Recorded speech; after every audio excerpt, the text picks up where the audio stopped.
Okay, so this is now day number 2 of our virus crisis sessions, and we continue on the road to learning, and we are going to try to ensure that you gain the education that you deserve, and that CVA does not just stop because of what is happening, health-wise or whatever around the country. It's important that you will write your exams. I don't think for a moment that Cambridge will actually decide to delay any exams for you, and for that reason it's important that we keep going.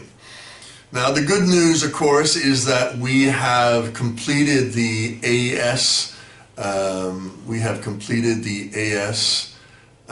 syllabus, and I've done this now twice, and I think that Dr. Remy has done it once, and so you've done it 3 times, so you should be almost guaranteed of a good mark. And congratulations to the 4 students who have already written their exam, their AS exam. I think it was in November, and they all did really well. So congratulations to them. So I think it's time that we decide to move on, and that we prepare ourselves for the A-level exam, which is going to take place in about November. And so this gives us about 10 months to go over the A-level syllabus. Hopefully we can do it twice, so that you can sort of, ideas will come much more easily. You will feel comfortable with the syllabus. You will have time to ask me millions of questions. You can ask me questions even now just by sending me email messages or putting it on the Google Classroom so everybody can see your questions, so everybody can benefit from both the question and the answer. That would be a really terrific way to kind of communicate with your teacher, and it would almost be like we're in the same classroom still. So think about that, and I would encourage, since you're in grade 11 and you're doing the final A-level syllabus, that you should really be thinking about how to interact with your teacher, how to ask questions, how to learn without actually physically being in the classroom. We have no idea when this delay will come to an end. What I can say is that we will sort of try our best to keep going, and as I say, if we can finish by October, we can have time to go over past exam papers, etc., etc. We can start bouncing ideas off each other. We can have a bit of fun with it. We can have a few debates. We could have a few video exercises like we did last time, and hopefully we will all benefit from the learning process. So what I would like you to do now is I would like you to open up your textbook. Open up your textbook and see that this is unit number 6 now. We've now moved over to the A-level. It says it right there. A-level, and it's the basic economic ideas and resource allocation. And we have a handout which I sent to you. If you never got it, then just write to me quickly and I will send you a copy of it. I thought that everybody had received it. It says day number 1, efficiency. What is an efficient allocation of resources? So I hope that you have that. If you don't, I will send it to you again, but I think you have it. So I'm just going to go over some of the major points in chapter 6, and this is really what an introduction to chapter 6 is really what this video is going to be all about. So really, chapter 6, or unit number 6 in the syllabus, is really about efficiency, okay? And efficiency is kind of an important word in in economics, and it's certainly an important word for A-level economics, because everybody wants to be efficient. When your mother walks into your bedroom and says, I want you to be more efficient in cleaning up your bedroom, you need to know what she's talking about. And really, we're talking about the lack of waste. Okay, efficiency, if you look it up or Google it, it will say, the lack of waste. You're trying to reduce waste. From a business point of view, you're hoping to make more profit. You're trying to earn more revenue. And by doing so, hopefully you will be more efficient. And there's reasons, there's obviously very good reasons why sometimes businesses are trying to avoid, being super efficient. And we want to sort of kind of analyze that. In the business studies course, efficiency is often sort of seen as a key word for, that you can't make a profit without being efficient. It's not always the case.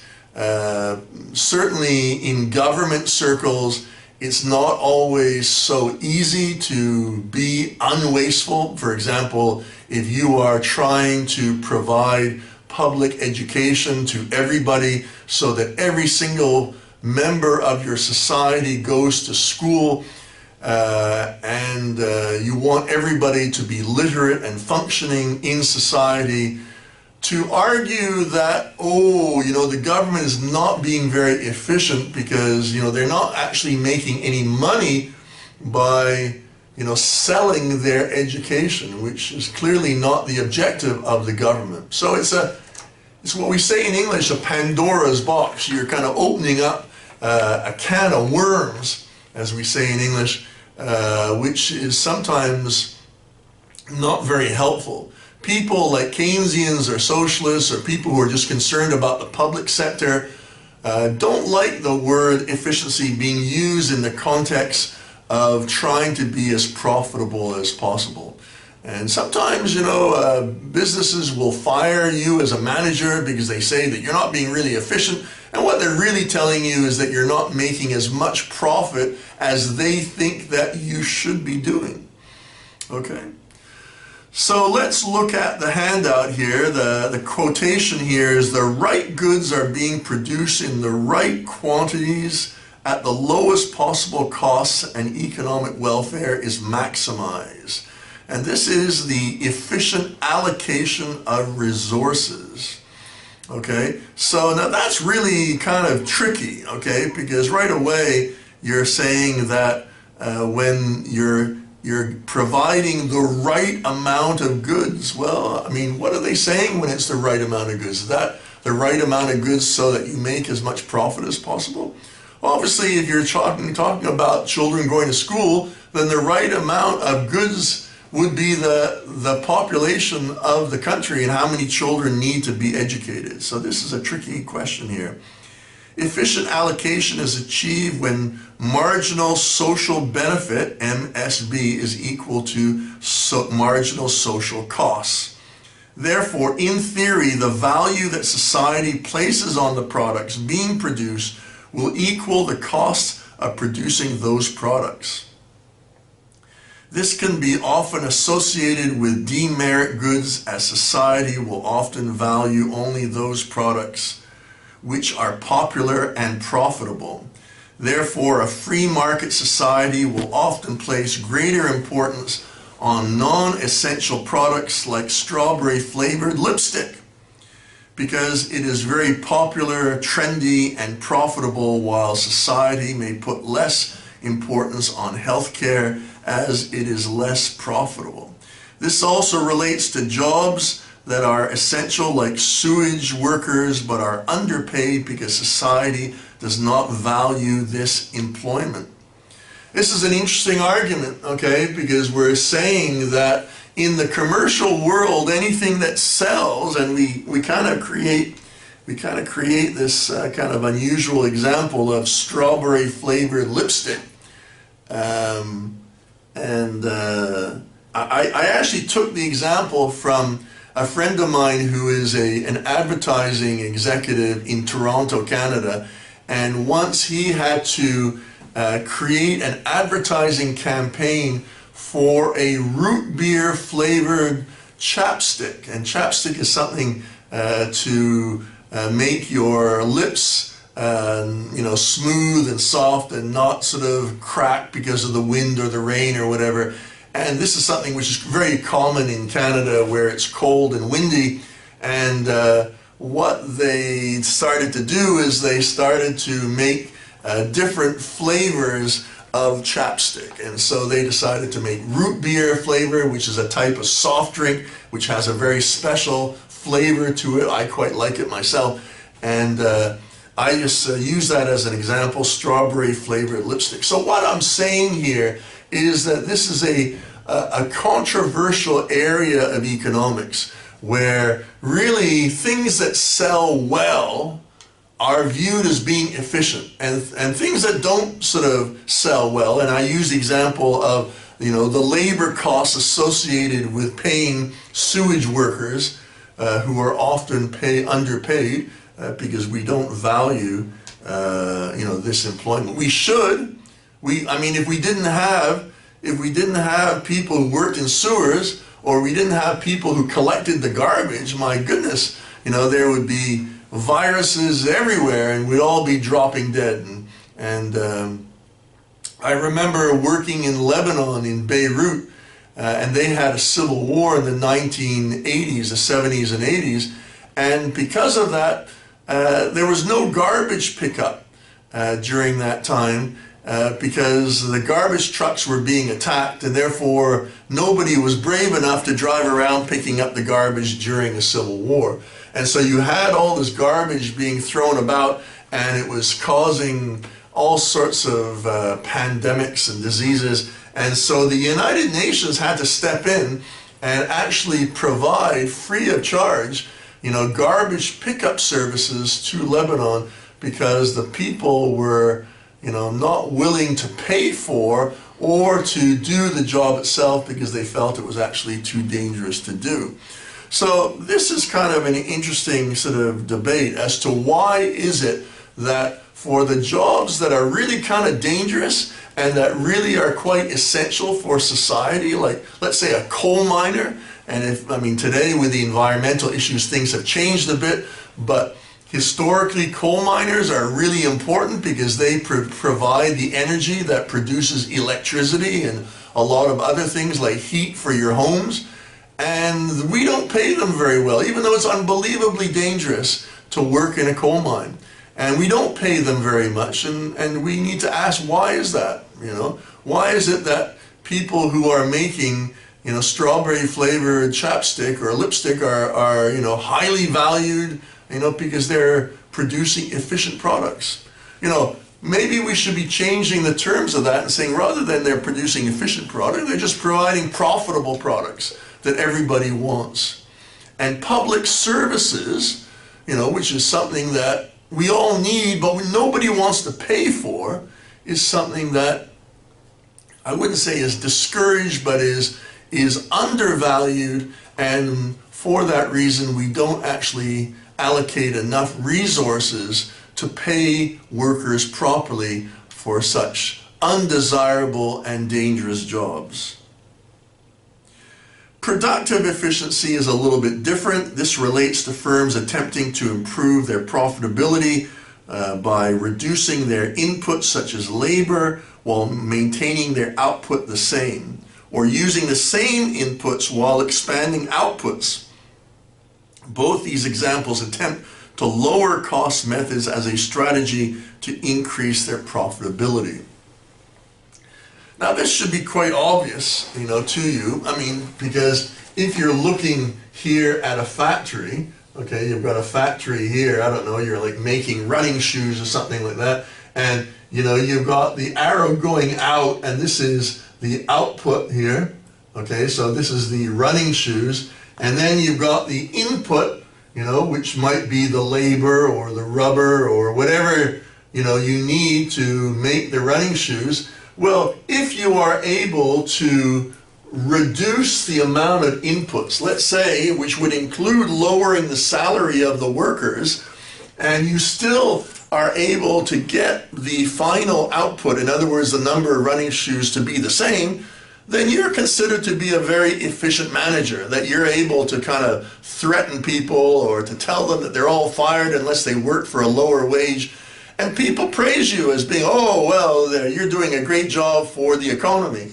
And then again, if in fact that you maintain the inputs the same, but you actually get a greater output, maybe like the machinery that you're using is now able to somehow produce 2 pairs of running shoes per minute rather than 1 pair of running shoes, then again, you're being much more efficient and people will praise you for that. So this is what we call productive efficiency, that you're basically taking, let's say, the same amount of resources and you're making more from it. And I think that in some ways this is a very honorable and respectable thing. We don't want to be wasteful. We're all supposed to be environmentally friendly. If we are being wasteful in how we produce things, then maybe we need to rethink the production function, how we actually organize factories. If you're making tables and chairs and you're able, with the same resources to produce 2 tables rather than 1 table, then surely that must be good.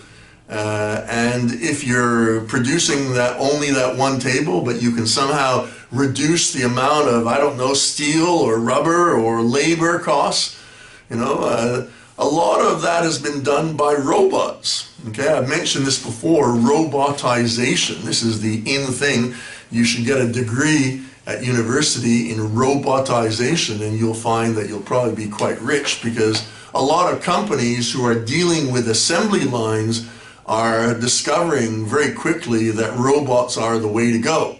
I mean, when I was young, cars were very hit and miss, that sometimes you get a good car and sometimes you get a bad car because the workers, either they were having a bad day or they're having a good day. And if it was Mondays or Fridays when they were going to be going off for the weekend, then probably those were the bad days, and it was probably more serious work was done on Tuesdays, Wednesdays, and Thursdays. And for that reason, when you used to go around, you would drive around Canada during the 60s and 70s when everything was made by hand or made by workers with machines, that you would notice right away that cars were broken down all the time. And today it almost never happens. I barely ever see even someone with a flat tire. And this is because the quality of the tires have gotten a lot better, that they're now being made by robots rather than people. And robots don't go on strike, and they don't go to the toilet, and they don't have a cigarette break, and everything seems to be a lot more precise and a lot more accurate when you use robots. Now, robots cost a huge amount of money, but in the long run, it's a very efficient, productively efficient method of production. You're getting, the expression is you're getting more bangs for the buck. And if you're getting more bangs for the buck from the corporate perspective, from the profitability perspective, that's actually good. The sad reality is that it's often used against workers' interests. That, they will say, companies will say, well, we're really sorry, but you're going to have to take a wage cut because of the fact that, you're no longer as important as you used to be, because now we have a lot of machines that can do your job. So you, rather than getting, let's say, $20 an hour, they want you to work for $15 an hour. And a lot of workers, obviously, they're not happy with that because they see their salary as the way in which they pay their rent, or they buy food, or they buy whatever they need to survive. And so this is sometimes being what we call weaponized. This whole argument about efficiency is being weaponized against workers, so that the workers are actually the ones that are suffering. The management and the owners will rarely take a decrease in their salaries, but they somehow feel that the workers need to be flexible and to understand the logic of efficiency, and to realize that they need to lower the amount of their expectations for their salaries.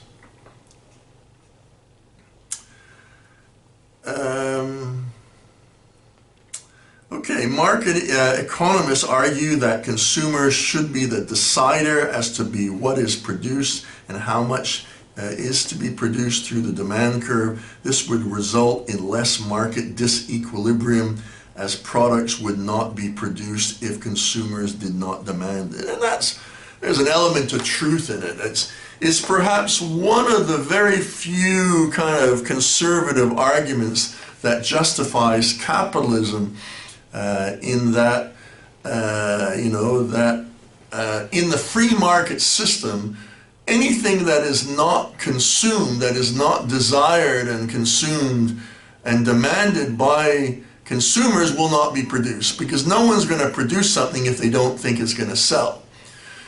So if you want to make purple shoes, then go ahead and make purple shoes. But when you discover that nobody wants your purple shoes, you are going to stop making this purple shoes. Now, one of the criticisms of a centrally planned economy has traditionally been the argument that if the government decides to produce 1 million pairs of purple shoes, they're going to produce it whether there is demand for it or not. They're going to produce it at a very inexpensive price to make sure that everybody can afford it, and people will go around and they will all be wearing the same purple shoes. And a lot of people would say, well, we don't want purple shoes. We want brown shoes, and we want high heels, and we want pointed toes, and that sort of thing. And that type of variety probably disappears more or less in a more centrally planned economy. I mean, the centrally planned economy does really, really well in producing low-cost, you might say, fundamental products for everybody, like food, education, healthcare. All those sort of things do really, really well in a centrally planned economy. And all the things that kind of reflect maybe the taste and the sort of the variety of choices that consumers want doesn't do very, very well. And so for that reason, you're going to find that this is going to be used against socialist economists who will be told that this is, their dreams of creating an economy not using supply and demand and not using the equilibrium point will be a major failure in the socialist project, you might say.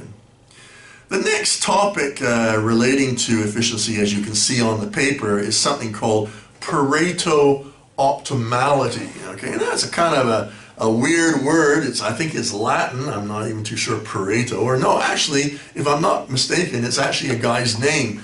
Leonardo Pareto or something like that. I think he was an Italian, and he basically kind of argued that it's in my opinion, it's not a very significant concept, but it is used in the syllabus, so it's important that I go through it. That it's kind of like a measurement of efficiency when everything in the free market is produced super duper efficiently, so that that nobody will be worse off if somebody is better off. Okay, and that sounds like a strange concept. It's something which I don't know if I agree with anyways. If some people are better off, let's say you have billionaires living in the United States and that they treat other people really, really badly, you're going to find a certain amount of jealousy and ill will. I mean, most people don't talk about billionaires in the West in a very positive light. They often sort of suggest that they have been parasites on society, or they've said that, oh, the only reason they've become rich is because they pay their workers so little, and they've basically been stealing the labor value from the workers, which, as you know, is what we call exploitation.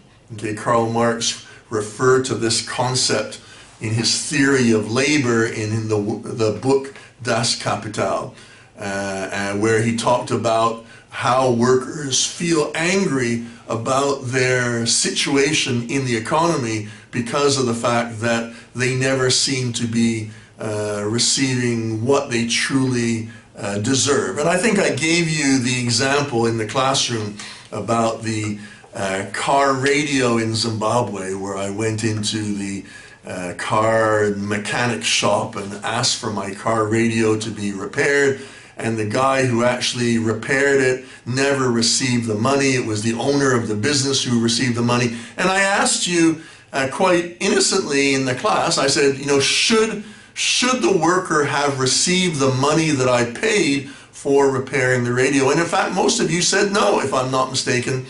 You thought that it was quite reasonable for the owner of the business to keep the money and only pay the worker, you know, a nominal salary. And so, you know, obviously there's many people in the classroom who are able to justify the whole logic of exploitation. Because of course, you know, if you don't have exploitation, you don't have a capitalist system. And so, you know, you have to make serious, you know, value judgments here as to what extent do you, you know, highly value a free market economy in Vietnam.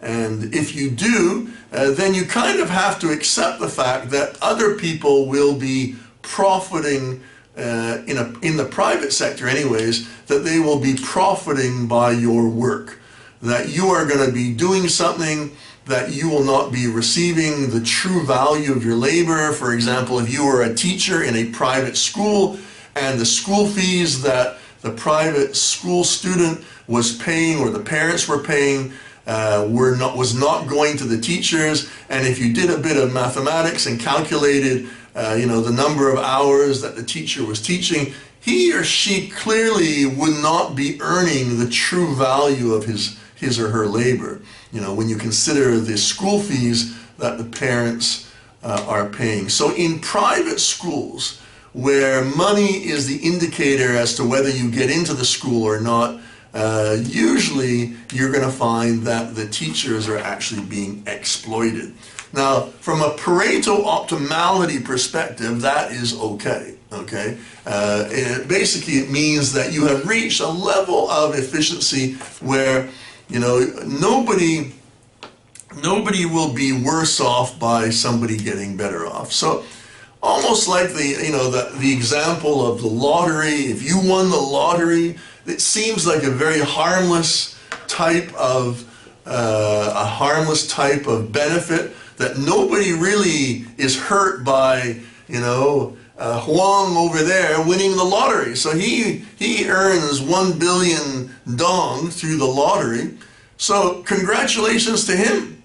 Like, nobody is harmed by him, but of course they are, because suddenly Huang goes around and he buys a big house and he's bragging, and he buys a big car, and he starts talking in a very arrogant way, and people start getting a bit jealous and saying, why does he have all that money and I don't have the money, and et cetera, et cetera. So there is an assumption that a lack of equity is okay. In a Pareto optimality dream, which is what it is, really, it's like the ultimate dream for a capitalist, is to have a situation of Pareto optimality where everything is working really super efficiently and nobody is actually hurt by somebody becoming better off. Then you would have citizens that had a pattern of behavior that was extremely noble. And in my experience of life, I would say a lot of people don't feel that way. And that certainly now in the United States, where, you know, I think it's six of the richest people in the United States have more money than 50% of the whole population of the United States. That is something that upsets a lot of people, and quite correctly, it actually upsets a lot of people. I give you a couple of interesting examples down here as well.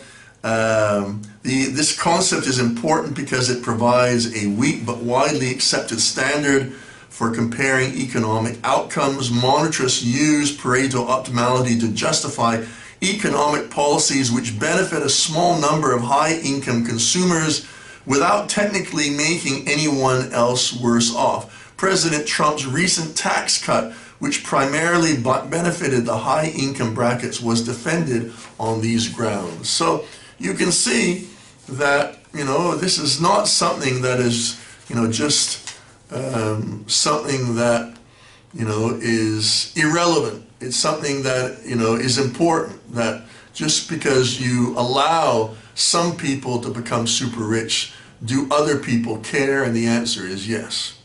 Okay.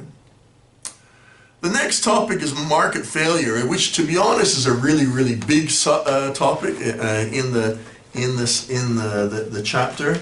They talk about it quite a bit, and they sort of ask, why is market failure so important, and what is it?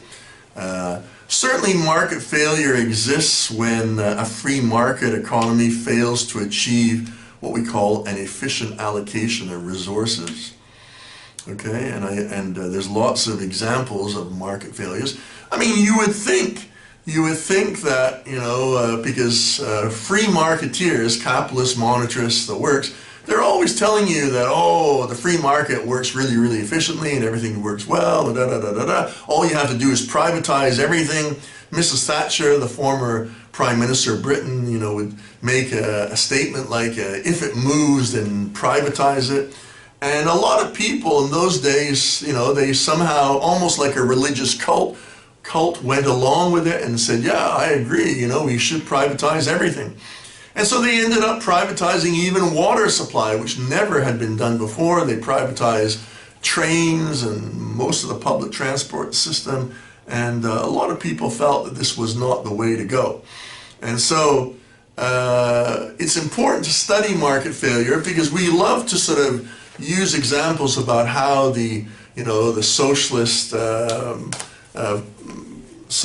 economy has problems, but a lot of the free market results are not quite as good as the free market proposals. And so I would argue that the number one, without a shadow of a doubt, the number one market failure would be the tendency to work towards a monopoly. Now, people like Bill Gates are not going to agree with this, of course, because he's quite sort of satisfied with his, super normal profit maximizing monopoly of, Windows operating system. But in fact, what he's saying is that he doesn't really like the competition that comes with a free market economy. So what you find is that anybody who is producing anything in a free market economy, they may tell you that they love competition, but they don't love competition. If you are running a pizza restaurant and you don't want a pizza restaurant opening up next to your pizza restaurant, I promise you, you don't, okay? And you don't want people going to the opposition, okay? And so it's normal that you're going to try to make the best pizza in town so that everybody goes to your pizza restaurant. So this tendency for everybody to try as hard as possible to become a monopoly, and then try to use your monopoly power to keep your competition away from you, is something which most people accept to be a market failure. So that would be number one. Okay, so we say tendency for firms to move towards a monopoly, leading to a low level of competition. This may result in firms producing where price exceeds marginal costs, and so may result in production being allocatively inefficient. In the monopolistic conditions, the firm will also not produce at the lowest possible average costs, and hence are not productively efficient. Okay, and if you look at the graph, okay, the monopoly graph, so that's what I want you to do right now. I want you to stop the YouTube video, and I want you to draw me the monopoly graph. And what I want you to do more than anything is to show me the difference between a monopoly price and a free market price. Okay, so don't forget, free market prices are always set where the marginal costs marginal costs and marginal supply intertwine. Marginal demand and marginal costs intertwine.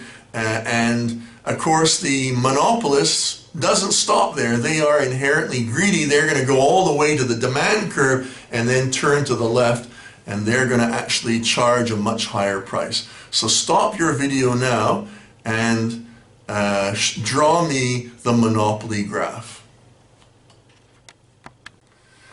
Okay, so that would be number one. You should have the graph now. If you didn't have it, then you should actually, you can Google it. I mean, I can go over it afterwards.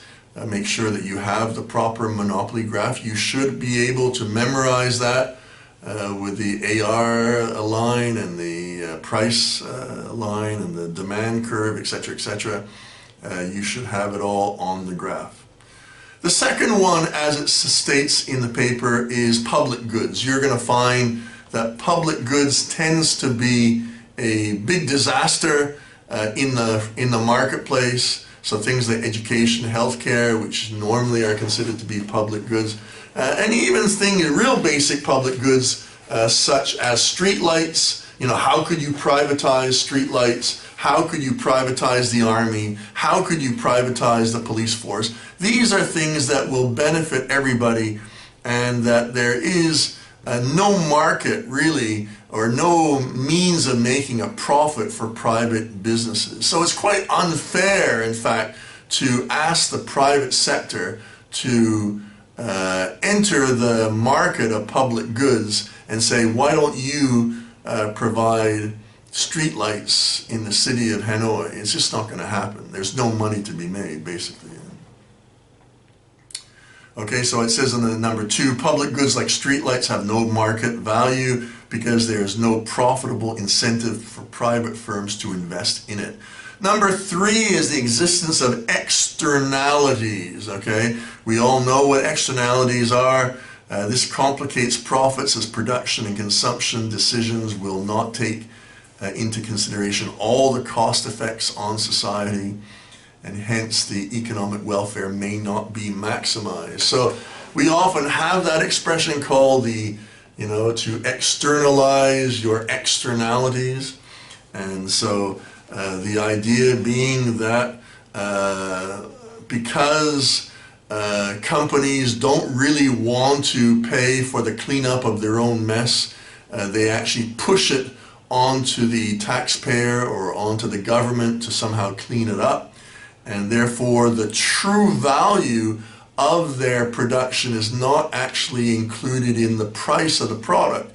So it means that really we are receiving underpriced products because the company that makes the product, let's say plastic bags, which are making pollution and which is put into the river, they refuse to pay for the cleaning up of the river, and therefore they're not really paying for the total cost of production, and that cost should be included in the price of the product and should be passed on to the consumers.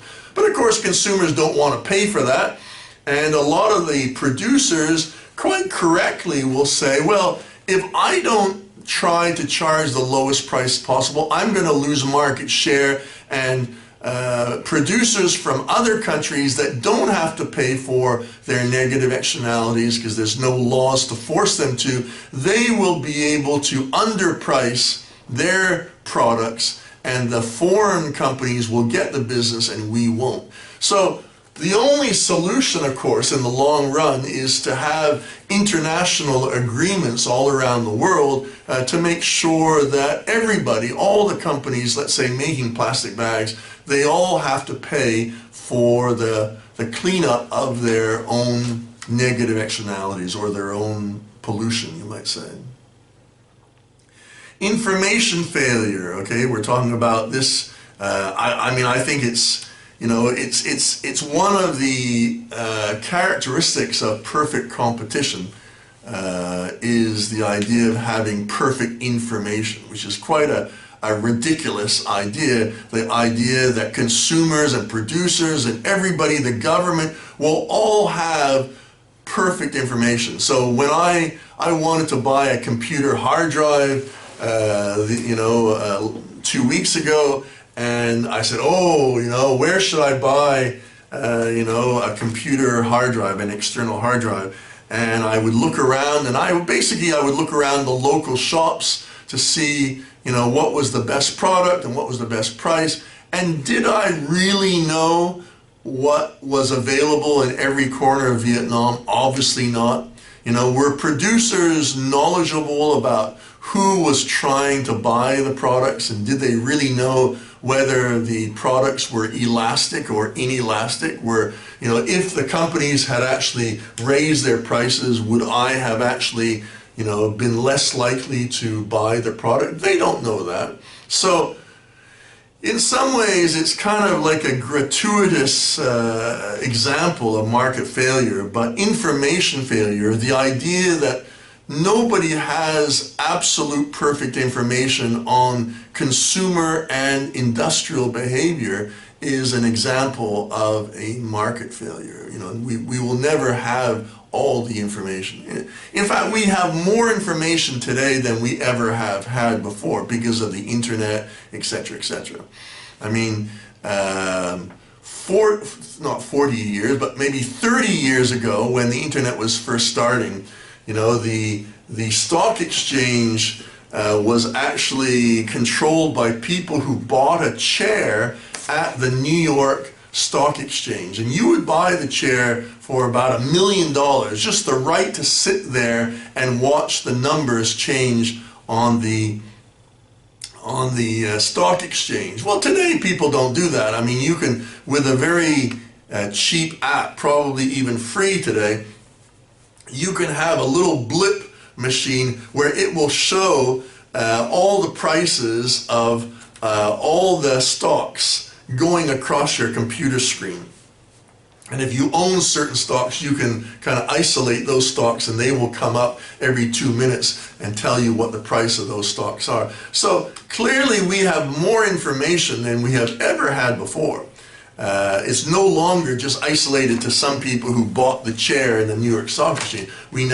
Everybody almost has information that is equal to other people having the information. So things are better, but can I honestly say that we have perfect information? No, we can't.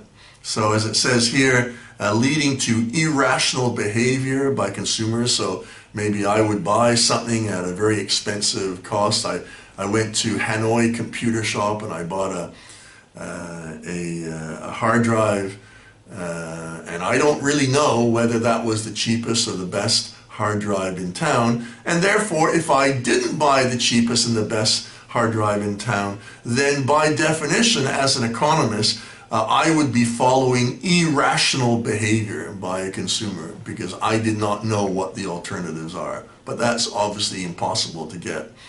Only perfectly competitive markets are said to have perfect information, such as the stock market, and therefore, we can sort of, I think it's a flimsy, it's a weak example of a market failure, but the syllabus refers to it, so for that reason I'm going over it. And then finally, there's a failure in the clearing mechanism of the markets. And what that means is that, in a simple way, is that if you're, producing running shoes for sale, will you actually sell every single one of the running shoes that you're trying to sell, or will there probably be a couple of running shoes left? If you're selling, I don't know, salads or restaurant food and you have perishable products, will you sell every single one of those perishable products? Probably not, and therefore you may be very wasteful in how you're not able to clear all the food that was used. You would have to really close down the restaurant when you've run out of food, and that would be the only way that you could make sure that you did not have a failure in the clearing mechanism of markets. So when you're not able to sell a product at a desired price, and you're not willing to lower the price to sell it, to get rid of it, then this is an example of the failure of the market mechanism here. This could be due to immobile resources. So for example, labor, you may have lots of labor living in villages, and we need that labor in Hanoi to work in the factories, but people in the villages, they don't want to leave their villages because they've got their parents, and maybe they've got pieces of land, or maybe they just love living where they live. That's okay.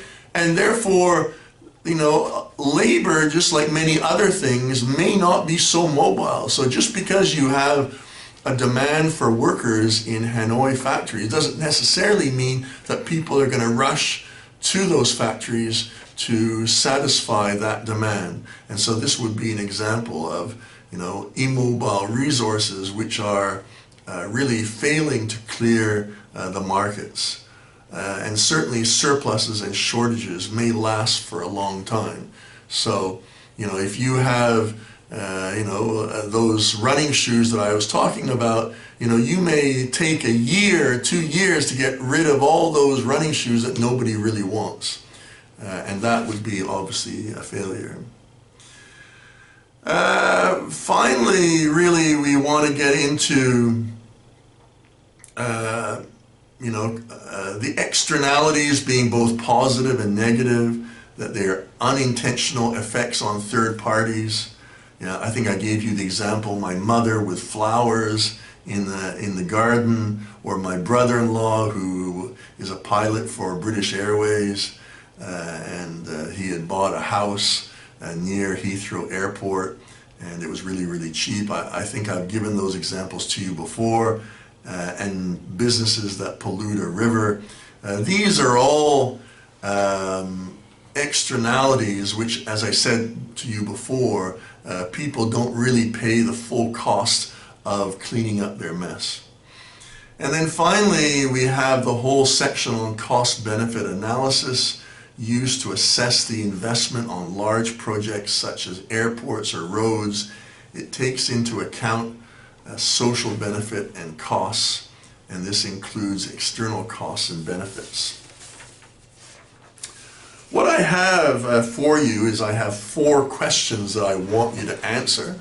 I don't know if I maybe right now when I finish this I'm going to send it to you, but I'm going to read them out to you, and I want you to write a little essay, not a big essay, maybe not a 4-paragraph essay, but certainly something substantial. Number 1, what do economists refer to when they talk about the efficient resource allocation? Why is this an important microeconomic concept? This was a question, by the way, a past question on an A-level paper. Number B, explain the difference between allocative and productive efficiency. That's number 2. You can write that down. Explain the difference between allocative and productive efficiency. Number 3, what is a market failure and why do Keynesians use it to disagree with monetarists? What is it about market failures that kind of, Keynesians love to use it to kind of hit the monetarists over the head with those market failures? Okay, so why is that? And finally, why do externalities lead to an inefficient allocation of resources? So those are the 4 questions that I want you to study, okay? I want you to analyze. I want you to do a good job, okay? I'm not in your bedroom or wherever you're watching this video. I'm not there to keep an eye on you, but I want you to write up your homework. If you can, send it to me as an email. Send it back to me. You know what my email address is, leo.s@buv.edu.vn. And those are the 4 questions that I want you to answer for today. And hopefully I'm going to see you again tomorrow, and we're going to continue on with going through chapter 6. This is now chapter 6. This is the A-level syllabus. This is not the AS level syllabus. And this is like the beginning of 10 months. So we're going to be basically working through the A-level syllabus until we finish, until you write the A-level exam. So best of luck, and get to work. Bye-bye.